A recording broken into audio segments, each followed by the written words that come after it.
When you see people watering their garden, usually they've got a sprinkler on the end of the hose and they're busy just damping everything down. And when the weather's hot and dry, really it's about the worst thing you can do. Although I suppose there's always exceptions in gardening, and with runner beans in the evening, if it's very hot with old varieties, just damping them down and cooling the air helps them to set. But if I just turn that off for a minute, it's much better for most of the watering if you have a piece of cane tied onto the end of the hose and not too strong a pressure, and then feed the water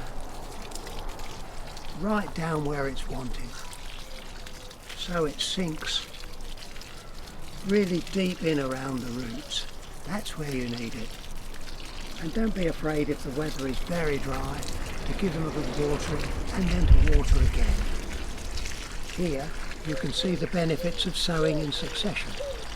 My first sowing of runner beans done fairly early in May, and then a month later a second sowing, so that I don't get all of the crop coming at once. And you can see from the lush growth we can have a pretty good yield, but my cane on the end of the hose really does make watering much easier, and putting it at fairly low pressure exactly where the water's needed. And when it comes to plants in pots, you can actually lift the foliage and see what you're doing